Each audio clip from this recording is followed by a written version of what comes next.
Story. Hello guys, আজ আমি তোমাদের সাথে আরও একটি কাল্পনিক ঘটনা শেয়ার করতে চলেছি। গাইস, দুদিন ধরে আমি বুঝতে পারছি যে তোমরা আমার স্টোরি ভিডিওগুলোকে একটুও সাপোর্ট করো না, মানে তোমরা পছন্দই করছো না আমার স্টোরি ভিডিওসগুলো।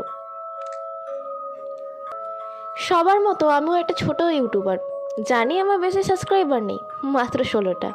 হ্যাঁ, আমি পৃথা।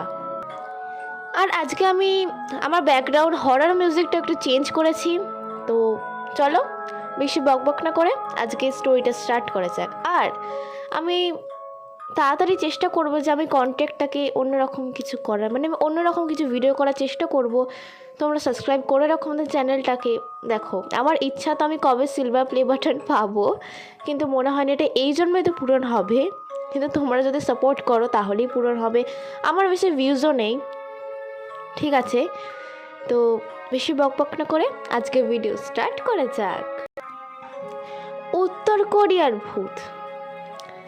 উত্তর কোরিয়াতে অবস্থিত একটি বাড়িকে ঘিরে একটি রহস্য দানা বেঁধে আছে। অনেকেই তাকে বলে পোড়া ভূতের বাড়ি, অনেকেই বলে অভিশপ্ত। এর পিছনে ঘটনা তুলে ধরছি। এই বাড়িতে ভাড়া থাকতো একজন সরকারি কর্মজীবী। লোকটা তার স্ত্রী এবং এক মেয়েকে নিয়েই তাদের পরিবার ছিল। একদিন খুব রাতে পার্টি করে বাসায় আসার পর লোকটা এবং তার পরিবারের সবাই ঘুমাতে চলে যায়। তাদের অসতর্কতায় চুলা থেকে প্রথমে লিভিং রুমে আগুন লাগে এবং পরে দ্রুত সেই আগুন বেড়ে বেডরুমে ঢুকে পড়ে। রাতে ঘটার কারণে কেউ তাদের সাহায্য করতে পারেনি। ফায়ার ব্রিগেড আগুন নেভানোর পর পুরো কঙ্কাল হয়ে যাওয়া 3টি লাশ উদ্ধার করে। ঘটনা ঘটা শুরু করে এরপর থেকে। সেই বাড়িতে প্রায় 1 বছর পর নতুন ভাড়াটে আসে। কয়েকদিন পর থেকে তারা অভিযোগ করতে থাকেন যে বাড়িতে নাকি সন্ধ্যার পর থেকেই ছাই উঠতে দেখা যায়, পোড়া ছাই। যদিও তারা ছাই তৈরি হবার মতো কোনো কাজ করেন না, তবুও তারা প্রায় এই জিনিস দেখতে পায়। মাঝে মাঝে স্বচ্ছ সাদা জিনিসপত্র, যেমন তোয়ালে, সাদা শার্ট, প্যান্ট, এর মধ্যে কালো কালো ছোপ পাওয়া যায়। ছোপগুলো অনেকটা হাতের আকৃতির এবং তার আশেপাশে ছড়িয়ে ছিটিয়ে থাকে ছাইয়ের গুঁড়া। মানুষের মধ্যে আতঙ্ক দানা বাঁধতে লাগলো। তবে কি ফিরে এলো সেই লোকটা এবং তার পরিবার? এবার কি তবে অতৃপ্ত আত্মা হয়ে ফিরে এলো নিজেদের ঘরে? ঘটনা মারাত্মক রূপ নেয় যখন সেই ফ্ল্যাটের এক লোক কিছু একটা প্রত্যক্ষ করে। ব্যাপারটা অনেকটা এরকম।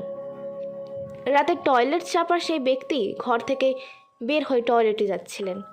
কাজ শেষে নিজ ঘরে ফিরে যাওয়ার সময় তিনি রান্নাঘরে খসখস শব্দ পান। ঘরের লাইট নিভানো ছিল, কারেন্টের অপচয় রোধ করার জন্যই হয়তো।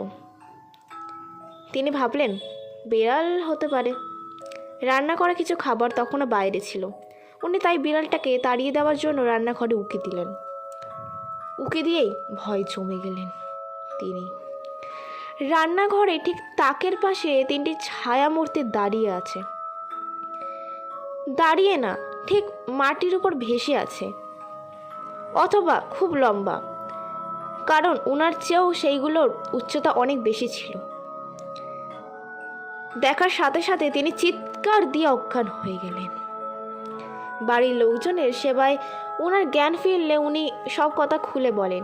সাথে সাথে সবাই মিলে রান্নাঘরে যান এবং দেখতে পান তাকের উপর একসাথে অনেকগুলো ছাই স্তূপ হয়ে পড়ে আছে। চিন্তা করেন, একটা পরিষ্কার পরিচ্ছন্ন রান্নাঘর, তার একটি তাকে স্তূপ করা ছাই, কেমন ব্যাপার? সেই থেকে আতঙ্ক ছড়িয়ে পড়ল পুরো এলাকায়। অনেকেই বাড়িটিকে ভূতের বাড়ি আখ্যায়িত করলেন। বাড়ির মালিকও ভয় পেয়ে বাড়ি বিক্রির চেষ্টা করতে লাগলেন। এর মাঝে একদিন বাড়িতে নাইট ভিশন ক্যামেরা লাগান এলাকায় একজন কৌতূহলী ব্যক্তি। সেই নাইট ভিশন ক্যামেরায় কিছু একটা ধরা পড়ে। ছবি তোলার কিছুদিনের মধ্যে এই ব্যক্তি নিজ ঘরে বিষ পান করে মারা যান। এর মাঝে কোনো যোগসাযোগ আছে কি এই ঘটনা নিয়ে অচিরেই একটি ছবি বানানো হবে কোরিয়াতে। বাড়িটাকে ব্যবহার করতে চাইছে তারা। শুটিং সব হবে দিনের বেলা। কি জানি সেখান থেকে হয়তো আবার নতুন কোনো ঘটনা বেরিয়ে আসবে। তো এটা ছিল আমার প্রথম গল্প। চলে এবার দ্বিতীয় গল্পটা স্টার্ট করা যাক।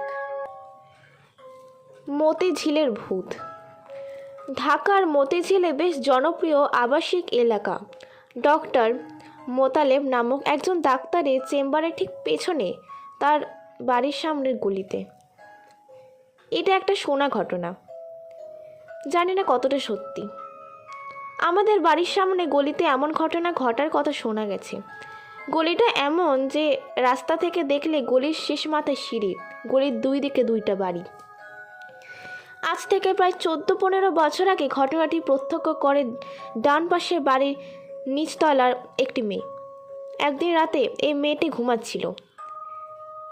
রাতের প্রায় 4টার দিকে মেয়েটা একটা মহিলার পায়ের নুপুরের আওয়াজ পায়। নাচিয়েরা পায়ে যে নুপুর পড়ে সেটা পাত্তা দেয় না, ভেবেছে ঘুমের মধ্যে কি না কি শুনেছে। এসব ভেবে ঘুমিয়ে পড়ে সেই মেয়েটি। পরদিন রাত্রে একই সময় সে আবারও একই আওয়াজ পায়। এবার সে একটু আগ্রহী হয়। তার রুমের একটি জানলা এই গলির দিকে মুখ করেছিল। জানলা খুলে তাকালে গলির অনেকখানি দেখা যায়। সে জানালা খুলতেই তার রুম আলোতে ভরে যায়। আলো সয়ে এলে সে দেখতে পায় গলিতে একটা মহিলা সাদা নাচের কাপড় পরে নূপুর পায়ে হাঁটছে। ওই কাপড়ের উজ্জ্বলতায় পুরো গলি আলোতে প্রায় ভরে গেছে বলতে গেলে। মহিলাটা গলির এ মাথা থেকে একবার ও মাথায় যাচ্ছে আর আসছে, যাচ্ছে আর আসছে। আর তার মুখে ছিল এক অদ্ভুত হাসি। তবে তার চোখ ছিল ভয়ানক, ঠিক গোলাকার, মনে হালকা সাদা এবং লম্বাটে। মেয়েটা হঠাৎ করে মহিলাটার চোখের দিকে তাকাতেই সম্মোহিত হয়ে যায়, যেন এই চোখ তাকে এখনই গিলে খাবে। সত্রভাবে মহিলা এবং মেয়েটা পরস্পরের দিকে তাকিয়ে থাকে। এভাবে কিছু সময় পরে এই মেয়েটার মা ঘুম থেকে জেগে ওঠে আর মেয়েকে ওভাবে জানালার বাইরে তাকিয়ে থাকতে দেখে ডাক দেয়। কিন্তু মেয়েটা সম্মোহিত হয়ে থাকে। তখন তার মা তাকে একটা ধাক্কা দেয়। এবার মেয়েটা হকচকিয়ে ওঠে। আবার যখন সে জানালার বাইরে তাকায় তখন মহিলাটা আর নেই। ফজরের আজান শুরু হয়ে গেছে। মেয়েটা পরের দিন তার মাকে সব কথা বলে, কিন্তু তার মা পাত্তা দেয় না। সেদিন রাতে তার মা একই ঘটনার শিকার হয়, কিন্তু সেদিন তার মেয়ে আগে থেকেই জেগেছিল বলে তার মা বেঁচে যায়। তারা চলে যাওয়ার পর যখন নতুন ভাড়াটিয়া আসে তারাও একই ঘটনা দেখে, কিন্তু যেভাবে ঘটনাটা শুরু ঠিক সেভাবেই শেষ হয়ে যায়। এই মহিলাকে আর দেখা যায় না, তবে প্রায় রাতে সেই নূপুরের আওয়াজ ঠিকই পাওয়া যায়। তো এটা ছিল আমার সেকেন্ড স্টোরি। তো এবার আমি থার্ড স্টোরিটাও শোনাবো, আর এটা বেশি বড় না, শুরুতেই শেষ, তো শুনে যাও। অন্ধকারের পরিচিত ভূত। আজকে যে ঘটনাটি শেয়ার করা হচ্ছে এটি একটি অসম্ভব সত্য ঘটনা আপনাদের মাঝে শেয়ার করছি, যার ব্যাখ্যা আমার কাছে নেই। লেখক নীরব আহমেদ। এটি আমার এক বন্ধুর বাবার সাথে ঘটে যাওয়া একটি ঘটনা। ঘটনাটি ছিল এই রকম যে তিনি অর্থাৎ আমার বন্ধুর বাবা ঢাকা চাকরি করতেন। প্রায়ই সেই ছুটিতে রাতে বাসায় ফিরতেন এবং বাসায় ফিরতে তার মোটামুটি বেশ রাত হয়ে যেত। একদিন সে ঢাকা থেকে বাসায় ফিরছিল। সেদিন আকাশে বিদ্যুৎ চমকাচ্ছিল এবং গুড়ি গুড়ি বৃষ্টিও হচ্ছিল। তখন ছিল রাত প্রায় 11:30 থেকে 12টার মতো। সে একটি নির্জন রাস্তা দিয়ে হেঁটে বাড়ি ফিরছিল। যে রাস্তার পাশে ছিল একটা কবরস্থান। সে ছিল প্রচণ্ড সাহসী টাইপের একজন মানুষ। অনেকদিন যাওয়া আসার কারণে সে এই রাস্তা দিয়ে একা যেতে কোনো ভয় বা দ্বিধাবোধ করতেন না। তো সেদিন সে এমনই করে এই পথ ধরে একা একা হেঁটে যাচ্ছিলেন। কিছু দূর যাওয়ার পর সে দেখতে পেল সামনে তার পরিচিত এক লোক হেঁটে যাচ্ছে। লোকটিকে দেখে সে চিন্তা করলো, বেশ ভালোই হলো, দুজন গল্প করতে করতে বাড়ি যাওয়া যাবে। কিন্তু অদ্ভুত ব্যাপার হলো, সে যতই তাকে সামনে গিয়ে ধরার চেষ্টা করছিল ততই লোকটির পেছনে চলে যাচ্ছিল। সে এইবার একটু বিব্রত বোধ করলো। সেই লোকটিকে এবার জোরে ডাক দিতেই লোকটি দাঁড়িয়ে পড়ল। এরপর সে লোকটির সাথে হাঁটা শুরু করলো। হাঁটতে হাঁটতে সে একসময় বাড়ির খুব কাছে চলে আসলো।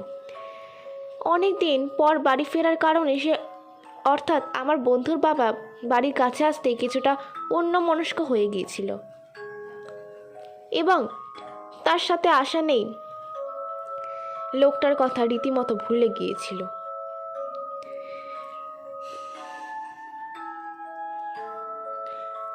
হঠাৎ সেই লোকটার কথা মনে পড়তে সে পেছনে তাকালো, কিন্তু পেছনে তাকিয়ে সে অন্ধকার ছাড়া আর কিছুই দেখতে পেল না। এরপর সে অত শত না ভেবে বাড়িতে চলে গেল এবং সবাইকে সব কিছু খুলে বলল। তার কথা শুনে রীতিমতো সবার মাথা বাজ পড়ে গেল, কেননা সেই যে লোকটির সাথে তার বাড়ি পর্যন্ত এসেছে সেই লোকটি কিছুদিন আগেই মারা গিয়েছিল। এখন আমার প্রশ্ন, লোকটি কি কোনো খারাপ কিছু ছিল? আর যদি খারাপ কিছু হতো তাহলে সে তার কোনো ক্ষতি করলো না কেন? নাকি পরিচিত হবার কারণে সে তার কোনো ক্ষতি করতে চায়নি? এর ব্যাখ্যা আমার কাছে নেই। তো বন্ধুরা, এইটুকুনি ছিল আজকে আমার ভিডিওটি। যদি ভালো লেগে থাকে তাহলে অবশ্যই একটা লাইক করে দিও, সাবস্ক্রাইব করাটা তোমাদের ব্যাপার। দেখা হবে একটা নেক্সট ভিডিওতে, ততক্ষণের জন্য বাই বাই।